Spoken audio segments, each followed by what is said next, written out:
मेरे प्यारे दोस्तों, भाइयों और बहनों, आप सबका राधा कृष्ण भक्ति ज्ञान चैनल में स्वागत है। आज मैं आप सबको कूर्म पुराण की कथा सुनाने जा रही हूँ, जिसकी कथा सुनने से भगवान हरि बड़े प्रसन्न होते हैं और उस पर हरि की कृपा सदा बनी रहती है। तो बोलिए लक्ष्मी नारायण विष्णु भगवान की जय। चलिए दोस्तों, आप सबको कूर्म पुराण की कथा सुनाती हूँ। व्यास जी ने कहा कि मंत्रों के द्वारा विधि पूर्वक अग्नि में हवन करके यज्ञ से बचे अन्न को बंधु बांधो तथा भृत्यजनों के साथ ग्रहण कर रात्र में सूखे पैर होकर अर्थात गीला पैर न रहे शयन करना चाहिए। ना तो उत्तर की ओर सिर करके और ना पश्चिम की ओर सिर करके सोना चाहिए।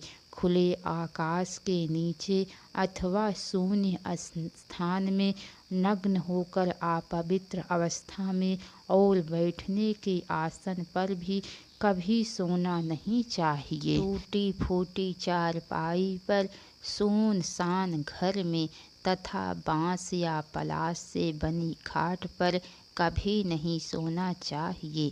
इस प्रकार मैंने ब्राह्मणों द्विजों के मोक्षदायक प्रतिदिन किए जाने वाले संपूर्ण कृत्यों दैनिक कर्मों का पूर्ण रूप से वर्णन किया।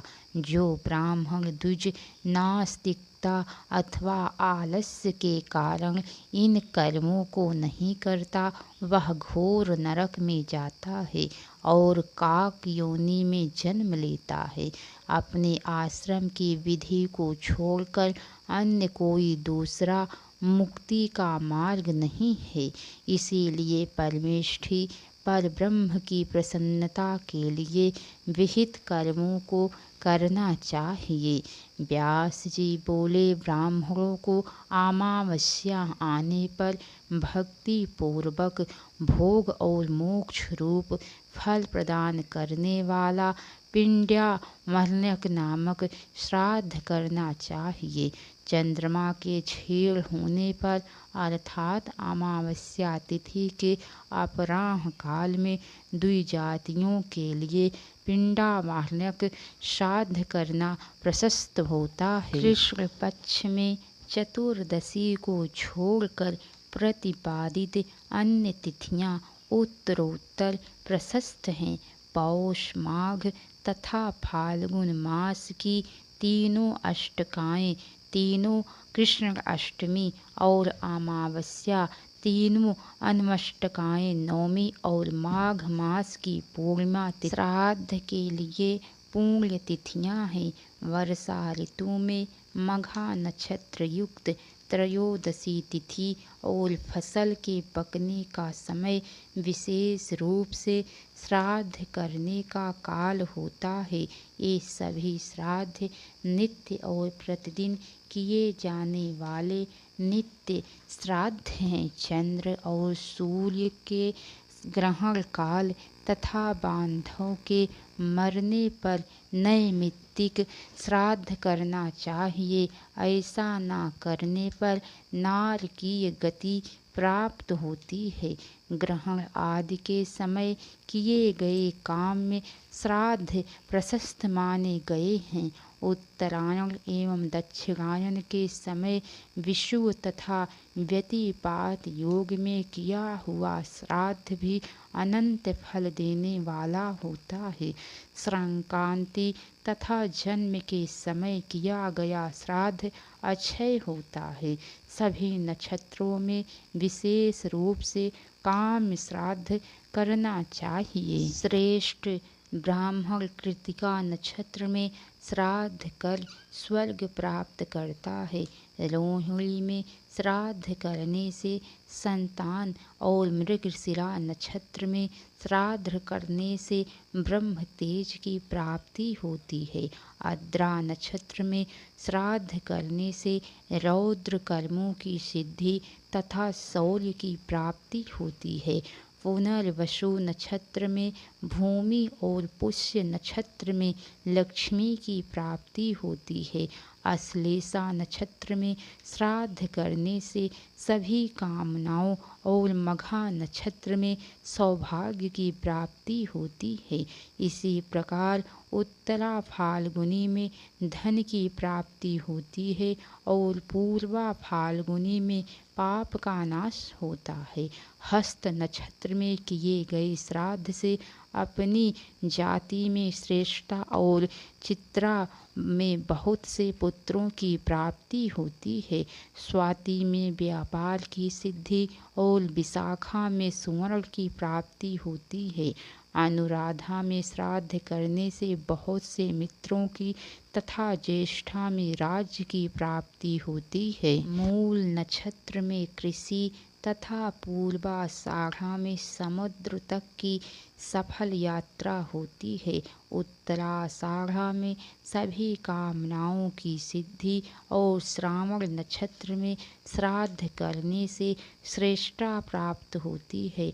धनिष्ठा में सभी कामनाओं और सतविषा में परम बल की प्राप्ति होती है। पूर्वा भाद्रपद नक्षत्र में श्राद्ध करने से कुप्य अर्थात सोना चांदी से भिन्न धातुएं और उत्तरा भाद्रपद में शुभ गृह प्राप्त होता है। रेवती नक्षत्र में किए गए श्राद्ध से बहुत सी गौएं और अश्विनी में श्राद्ध करने से घोड़ों की प्राप्ति होती है। भरणी नक्षत्र में यदि श्राद्ध किया जाए तो आयु की प्राप्ति होती है। रविवार को श्राद्ध करने से आरोग्य, सोमवार को सौभाग्य, मंगलवार को सर्वत्र विजय और बुधवार को श्राद्ध से सभी कामनाओं की सिद्धि होती है। बृहस्पतिवार के दिन श्राद्ध से अभीष्ट विद्या, शुक्रवार के दिन श्राद्ध से धन और शनिश्चर को श्राद्ध करने से आयु प्राप्त होती है। प्रतिपदा तिथि में श्राद्ध करने से शुभ पुत्र प्राप्त होते हैं। द्वितीया में श्राद्ध से कन्या, तृतीया में बंदी जनों, चतुर्थी में क्षुद्र पशु और पंचमी को श्राद्ध करने से सुंदर पुत्रों की प्राप्ति होती है। षष्ठी में श्राद्ध करने से धूत में विजय और सप्तमी में श्राद्ध से कृषि की प्राप्ति होती है। अष्टमी को श्राद्ध करने वाला सदा वाणिज्य में लाभ प्राप्त करता है।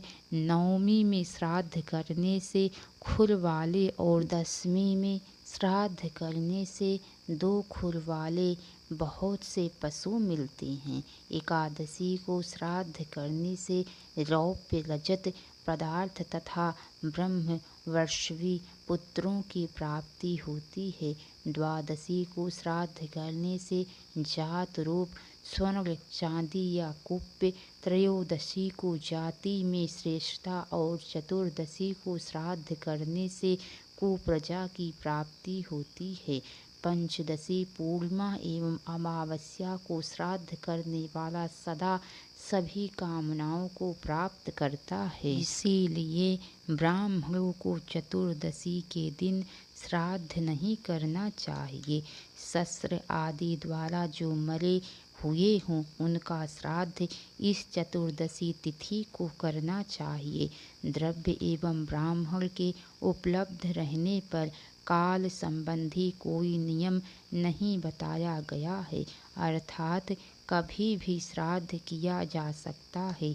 इसीलिए भोग और मोक्ष की प्राप्ति के लिए ब्राह्मणों को श्राद्ध अवश्य करना चाहिए। सभी शुभ कर्मों के प्रारंभ में तथा पुत्र जन्म आदि समयों में अभ्योदिक श्राद्ध करना चाहिए। पर्व के दिन ब्राह्मण श्राद्ध करना चाहिए। मनु ने प्रतिदिन किए जाने वाले नित्य श्राद्ध काम्य श्राद्ध, कामना विशेष की सिद्धि के लिए किया जाने वाला श्राद्ध, एकोदिष्टादि नैमित्तिक श्राद्ध, वृद्धि श्राद्ध और पावरण श्राद्ध, इन 5 प्रकार के श्राद्धों का वर्णन किया है। यात्रा के समय किया जाने वाला छठा श्राद्ध कहा गया है, उसे प्रयत्न पूर्वक करना चाहिए। ब्रह्मा ने शुद्धि के लिए 7वें श्राद्ध का वर्णन किया है। 8वां दैविक नामक श्राद्ध है, जिसे करने से भय से मुक्ति हो जाती है। संध्या और रात्र में श्राद्ध नहीं करना चाहिए, किंतु राहु और केतु द्वारा चंद्र के ग्रस्त किए जाने पर रात्र में भी श्राद्ध किया जा सकता है। देश विशेष के कारण श्राद्ध अनंत पुण्य फल देने वाला होता है। गंगा, प्रयाग तथा अमरकंटक में किया गया श्राद्ध अक्षय फल प्रदान करता है। पितर इस गाथा का गान करते हैं और मनीषी ऐसा कीर्तन करते रहते हैं कि शीलवान तथा गुणवान बहुत से पुत्रों की इच्छा करनी चाहिए, क्योंकि उनमें से कोई एक भी किसी प्रसंगवश चला जाए तो गया पहुंचकर यदि श्राद्ध कर दे तो उसके द्वारा पितर तार दिए जाते हैं, अर्थात पितरों को उत्तमोत्तम गति प्राप्त होती है और वह श्राद्धकर्ता परम गति को प्राप्त करता है।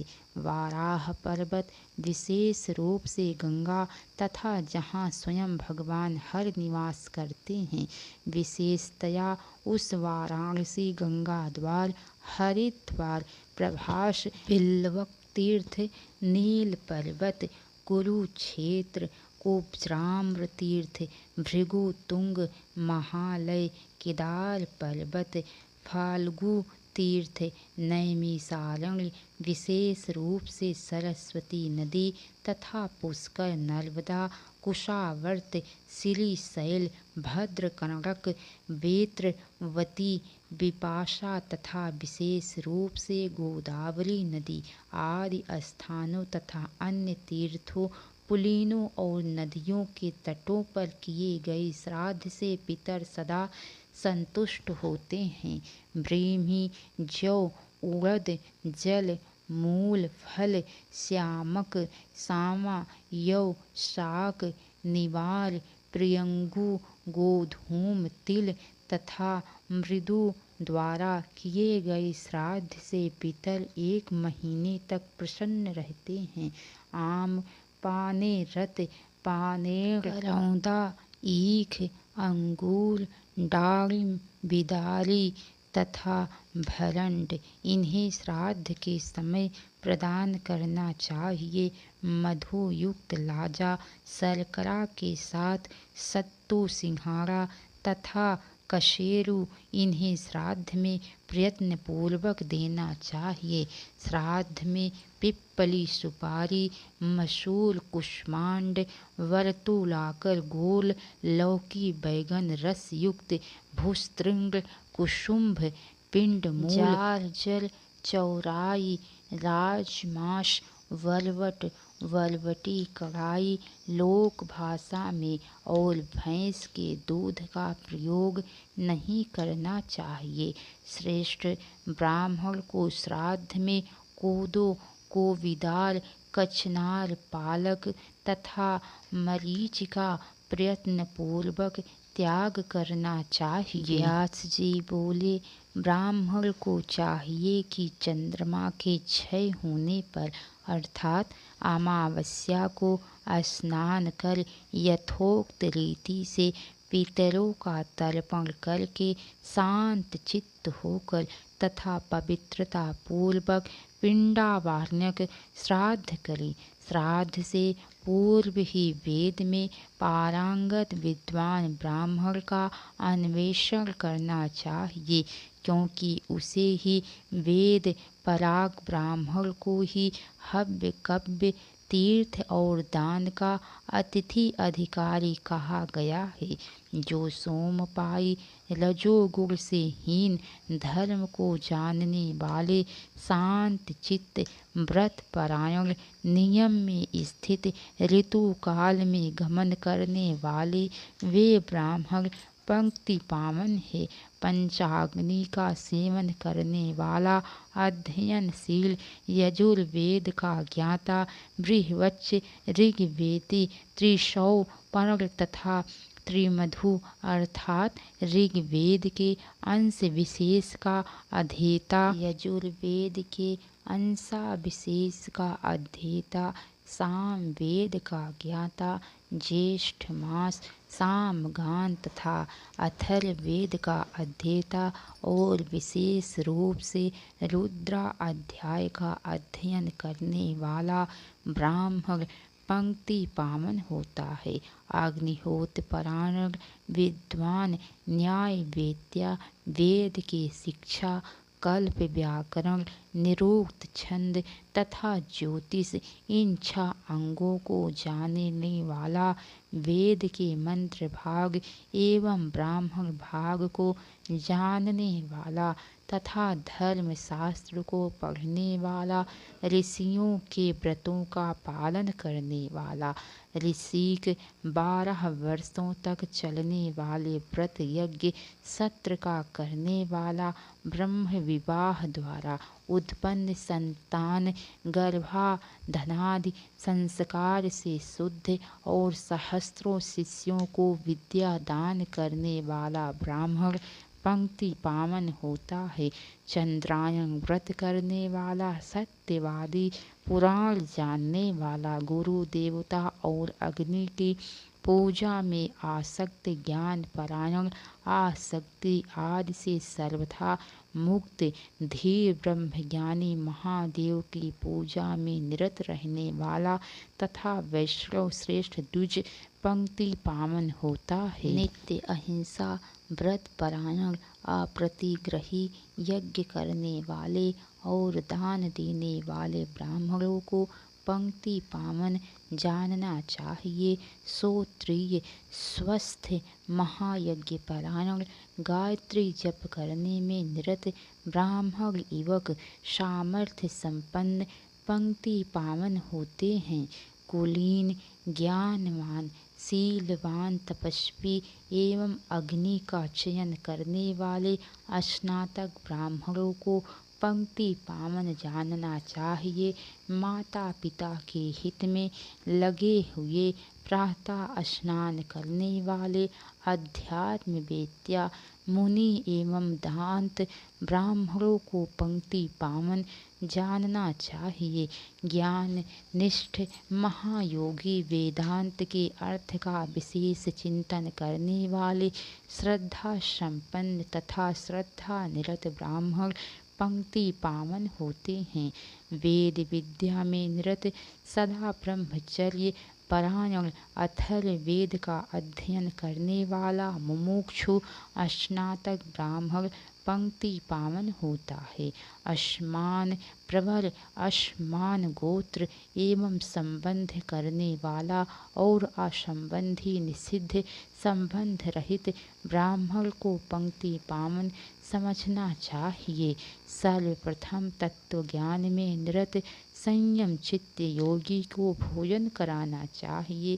अभाव होने पर अर्थात ऐसा ब्राह्मण ना मिलने पर इंद्र जयी नैष्ठिक ब्रह्मचारी जो ब्रह्मचर्य व्रत स्वीकार कर यावत जीवन गुरुकुल में ही निवास करता है और ऐसे ब्राह्मण के अभाव में उपकुवानरक जो ब्रह्मचर्य व्रत पूर्ण कर गृहस्थ आश्रम में प्रवेश करने वाला है, ऐसे ब्रह्मचारी ब्राह्मण को भोजन करना चाहिए। उसका भी अभाव होने पर आसक्ति रहित मुमुक्षु गृहस्थ ब्राह्मण को भोजन कराना चाहिए। इन सभी के अभाव होने पर साधक ब्राह्मण गृहस्थ को भोजन कराना चाहिए। प्रकृति के गुण और तत्व को जानने वाला तत्ववेत्या यति संयम चित्त ब्राह्मण जिस व्यक्ति का भोजन करता है उसे सहस्रों वेदज्ञों को भोजन कराने की अपेक्षा ही सहस्त्र गुना अधिक फल मिलता है। इसीलिए ईश्वर ज्ञान में तत्पर श्रेष्ठ योगी को देव कार्य एवं पितृ कार्य में प्रयत्न पूर्वक भोजन कराना चाहिए। इनकी प्राप्ति न होने पर दूसरे ब्राह्मण को भोजन कराना चाहिए। हव्य और कव्य प्रदान करने में यह प्रथम कल्प है। इसके अभाव में सज्जनों को वेद शास्त्र निष्ठों द्वारा सदा अनुष्ठित इस अनुकल्प को जानना चाहिए। माता मह, नाना मातुल, मामा भांजा, ससुर गुरु, दुहिता पुत्र नाती, विटपति, जमाता बंधु, मौसी, बुआ एवं मामी आदि के पुत्र, ऋत्विक तथा यज्ञ कराने वाले ब्राह्मण को भोजन कराया जाए। श्राद्ध में मित्र को भोजन नहीं कराना चाहिए। इनका संरक्षण संग्रह धन के आदान प्रदान द्वारा करना चाहिए। यदि श्राद्ध में मित्र को भोजन कराकर दक्षिणा दी जाए तो ऐसी दक्षिणा पिचासी होती है। यह परलोक में कोई फल नहीं देती।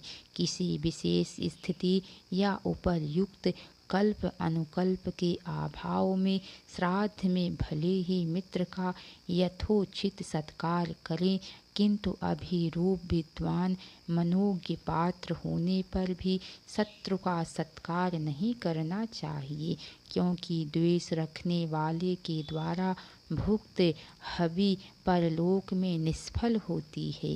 वेदादि का अध्ययन न करने वाला ब्राह्मण तृण में लगी अग्नि के समान शांत निस्तेज हो जाता है। उसे हव्य यथासंभव देव पितृ कार्य में भोजन के लिए निमंत्रण नहीं देना चाहिए, क्योंकि भस्म में हवन नहीं किया जाता।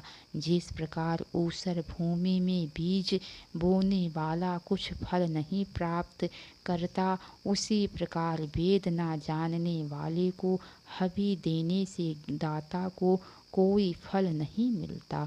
मंत्र को ना जानने वाला वह ब्राह्मण देव और पितृ काल में जितने पिंडों ग्रासों को ग्रहण करता है, मृत्यु के अनंतर वह उतने ही स्थूल और प्रज्वलित लोहे के पिंडों ग्रासों का भक्षण करता है। हे ब्राह्मणों, विद्या संपन्न तथा उत्तम कुल में उत्पन्न होने पर भी आचारहीन नीच मनुष्य सदैव और पितृकाल में जो हव्य आदि ग्रहण करते हैं, वह हव्यादि आसुरी हो जाती है।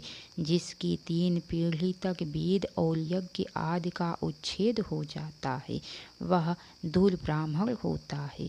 वह श्राद्ध आदि में कभी भी पूजा के योग्य नहीं होता।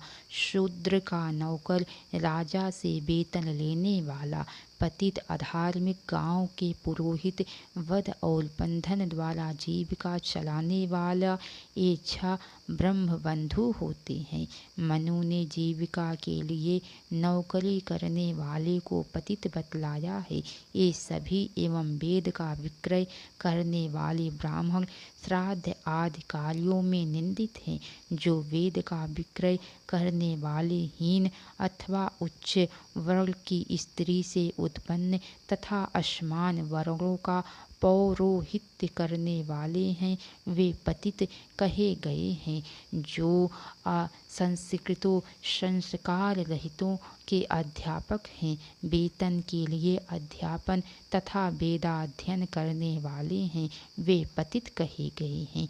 वृद्ध श्रावक अर्थात बौद्ध, नृग्रंथ अर्थात जैन, पंचरात्र के ज्ञाता, पालिक, पाशुपत संप्रदाय विशेष के और उसी प्रकार के पाखंडी तमोगुणी दुरात्मा व्यक्ति, ये जिसके हविष्यान का भक्षण करते हैं, उसका किया गया श्राद्ध ना तो इस लोक में फल देने वाला होता है और ना परलोक में।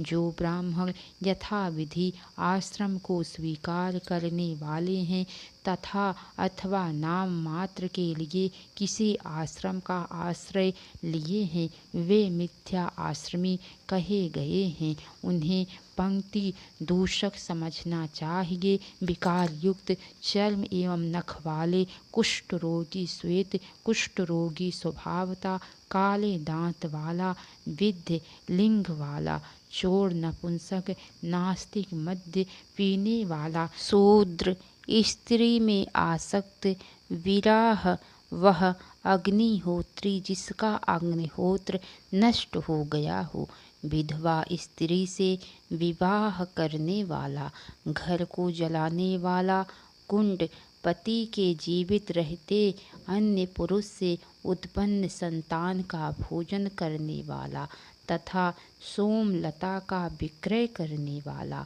इस प्रकार के ब्राह्मण श्राद्धादि में त्याज्य हैं।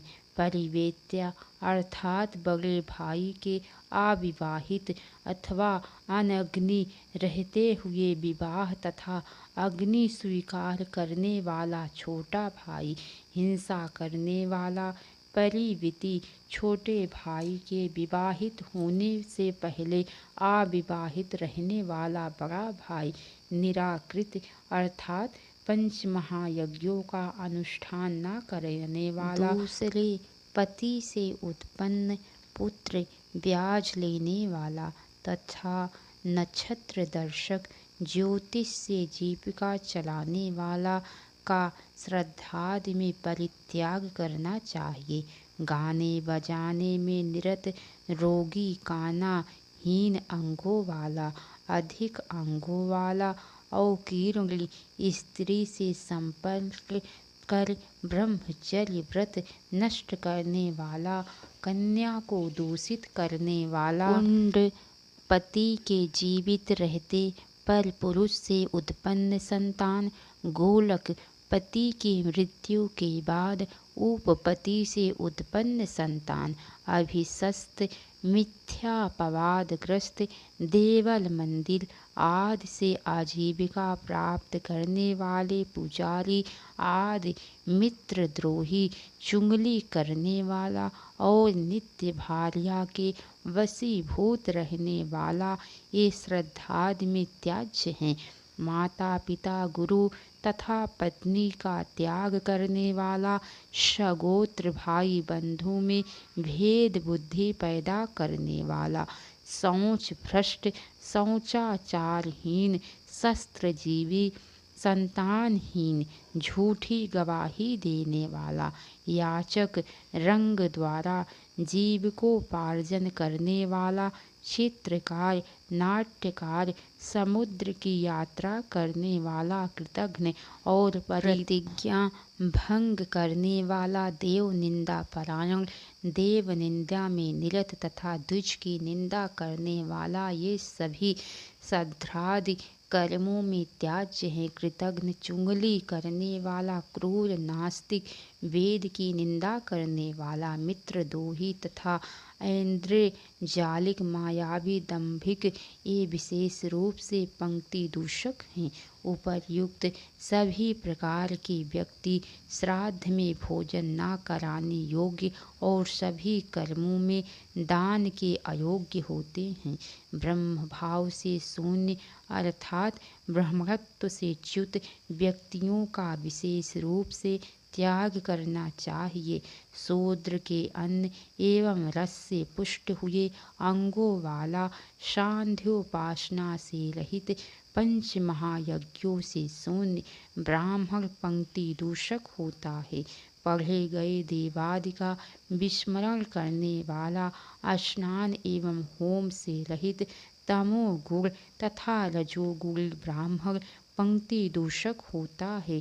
अधिक क्या कहा जाए, जो शास्त्र विहित स्वकर्मों को नहीं करते और शास्त्र निषिद्ध निंदित कर्मों का आचरण करते हैं, वे प्रयत्न पूर्वक त्याग करने योग्य हैं। व्यास जी बोले, सावधानी पूर्वक गोबर और जल से श्राद्ध भूमि को शुद्ध कर सभी ब्राह्मणों की सेवा में पहुंचकर सज्जन पुरुषों द्वारा उन्हें निमंत्रित करना चाहिए।